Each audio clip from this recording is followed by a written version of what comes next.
नमस्कार YouTube family. Cook with Sonali मराठीमध्ये तुम्हा सर्वांचे खूप खूप स्वागत.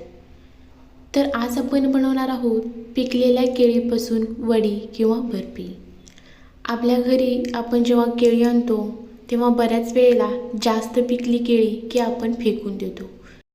तर ती केळी फेकून न देता आज त्याच केळ्यापासून मी एकदम स्वादिष्ट अशी चवीला अप्रतिम लागणारी केळ्याची बर्फी बनवून दाखवणार आहे.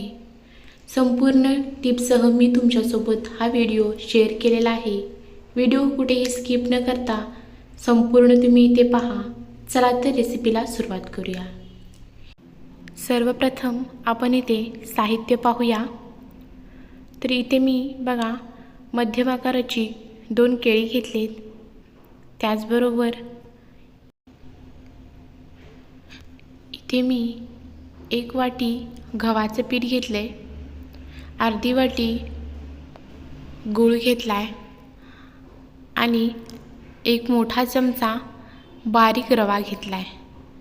आता आपल्याला गॅसवरती एक पातेलं ठेवायचं आहे. त्याच्यामध्ये गूळ घालून त्याच्यामध्ये पाव वाटी पाणी घालायचं आहे आणि आपल्याला हे व्यवस्थित असा हा गूळ शिजवून घ्यायचा आहे. तर आपल्याला गूळ सतत परतत राहून हा गूळ एकदम असा वितळला गेला पाहिजे. पण फक्त वितळून चालणार नाही, तो थोडासा त्याला उकळी येऊन तो शिजला गेला पाहिजे. तर तुम्ही इथे पाहू शकता गुळाला छान अशी उकळी आलेली आहे आणि संपूर्ण गूळ इथं वितळला गेलेला आहे. अशा छान छान रेसिपीसाठी माझ्या चॅनलला सबस्क्राईब आणि लाईक करा आणि बेल आयकॉनचे बटन दाबा, म्हणजे माझ्या सर्व रेसिपींचे नोटिफिकेशन तुम्हाला मिळून जाईल.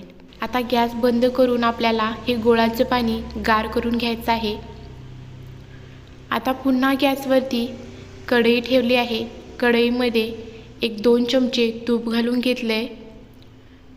तूप हलकंसं गरम झाल्यानंतर आता आपण याच्यामध्ये घालून घेऊया गव्हाचे पीठ. गव्हाचं पीठ घातल्यानंतर सतत आपल्याला हे परतत राहून खरपूस असं भाजून घ्यायचं आहे. पीठ भाजताना संपूर्ण वेळ आपल्याला गॅस मंद ठेवायचा आहे. तुम्ही इथे पाहू शकता बऱ्यापैकी आपलं पीठ हे भाजलं गेलेलं आहे. आता आपण याच्यामध्ये पुन्हा 1 चमचा तूप वापरणार आहोत. तर तूप घातल्यानंतर पुन्हा हे सर्व मिश्रण व्यवस्थित परतून घ्यायचं आहे. आपल्याला हे पीठ 70 ते 80% भाजून घ्यायचं आहे आणि 70 ते 80% आपलं हे पीठ इथे व्यवस्थित भाजलं गेलं आहे. आता आपण याच्यामध्ये जो रवा घेतला होता तो घालून घेऊया आणि पुन्हा 1-2 मिनिट हे व्यवस्थित संपूर्ण पीठ भाजून घेऊया. एकूणच हे संपूर्ण पीठ भाजण्यासाठी मला 10 ते 12 मिनटं लागलेली आहेत. तर इथे तुम्ही पाहू शकता आपलं पीठ हे इथं व्यवस्थित असं खरपूस भाजलं गेलेलं आहे. आता आपण हे बाजूला ठेवायचं आहे. आता आपण जी केळी घेतली होती त्याची साल काढून एका मिक्सरच्या भांड्यामध्ये त्याचे काप करून घ्यायचे आहेत. तुम्हाला जर मिक्सरच्या भांड्याचा वापर करायचा नसेल तर तुम्ही याची साल काढून बारीक असे तुकडे करून घ्या आणि जो काटेरी चमचा असतो त्याने व्यवस्थित मॅश करून घेतला तरी चालेल.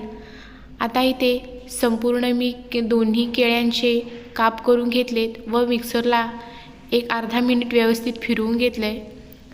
आता आपण जे पीठ भाजून घेतलं आहे त्या पिठामध्ये जी केळ्याची पेस्ट केली ती संपूर्ण घालून घेऊया. केळ्याची पेस्ट घातल्यानंतर संपूर्ण पिठामध्ये व्यवस्थित मिक्स करून घ्यायची आहे. इथे तुम्ही पाहू शकता मी संपूर्ण पिठामध्ये केळं व्यवस्थित मिक्स करून घेतलेलं आहे. आता आपण जो गूळ पाण्यामध्ये घालून शिजवून घेतला होता ते पाणी आपण याच्यामध्ये घालणार आहोत. तर इथे मी संपूर्ण गुळाचं पाणी या पिठामध्ये घालून घेतलं आहे. पिठामध्ये संपूर्ण गुळाचं पाणी घातल्यानंतर गॅस एकदम लो ठेवून आपल्याला हे संपूर्ण पीठ व्यवस्थित मिक्स करून घ्यायचं आहे. तर इथे तुम्ही पाहू शकता असा घट्टसर गोळा बनला गेला पाहिजे इथपर्यंत आपल्याला हे पीठ व्यवस्थित परतून घ्यायचं आहे. व्हिडिओमध्ये तुम्हाला दिसत असेल पीठ हे कढईला न चिकटता त्याचा व्यवस्थित गोळा बनला जातोय. या पद्धतीनेच आपल्याला हे पीठ बनवून घ्यायचं आहे। तर एक अर्धा मिनटं पुन्हा हे व्यवस्थित पीठ मी परतून घेतलेलं आहे। आता आपण गॅस बंद करायचा आहे। गॅस बंद केल्यानंतर ही मी पुन्हा हे अर्धा मिनिट पीठ व्यवस्थित मिक्स करून घेतले। आता मी इथे एक ताट घेतले, त्या ताटाला संपूर्ण मी इथं तूप लावून घेतले। आता आपल्याला हे वडीचं जे मिश्रण आहे ते ताटामध्ये काढून व्यवस्थित असं हे सेट करून घ्यायचं आहे। तर इथे तुम्ही पाहू शकता या पद्धतीने व्यवस्थित हे पीठ असं सेट करून घेतलंय। आता आपण ह्याच्यावरती थोडेसे ड्रायफ्रूट वापरणार आहोत। तर इथे मी काजू, बदाम आणि पिस्ता छान व्यवस्थित बारीक करून घेतले। ते संपूर्ण ड्रायफ्रूट आपण ह्या वडीवरती व्यवस्थित पसरवून घेऊया।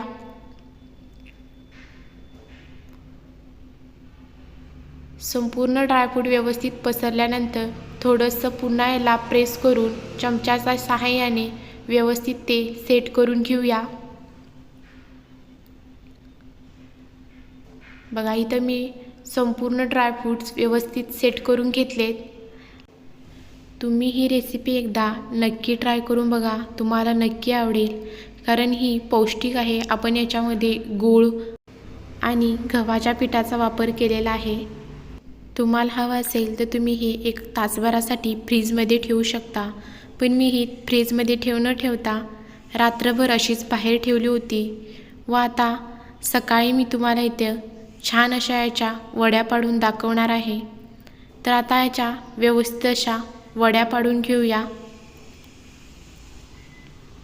बघा एकदम परफेक्ट अशा याच्या वड्या पडल्या जातात, अजिबात कुठेही वडी मोडली जात नाही आहे।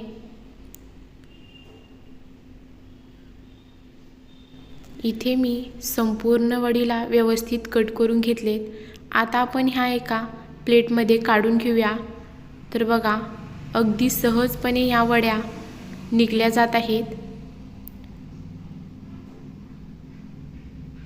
बघा काय सुरेख ह्या वड्या बनल्या गेल्या आहेत। दिसायला जितक्या ह्या अप्रतिम दिसतात तितक्याच चवीलाही खूपच छान लागतात। तुम्ही ही रेसिपी एकदा घरी नक्की ट्राय करा, तुम्हाला नक्की आवडतील।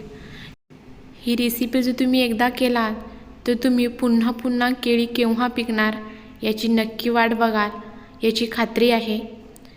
रेसिपी आवडली असेल तर चॅनलला सबस्क्राईब आणि लाईक करा आणि तुम्ही ही रेसिपी एकदा खरंच नक्की ट्राय करून पहा।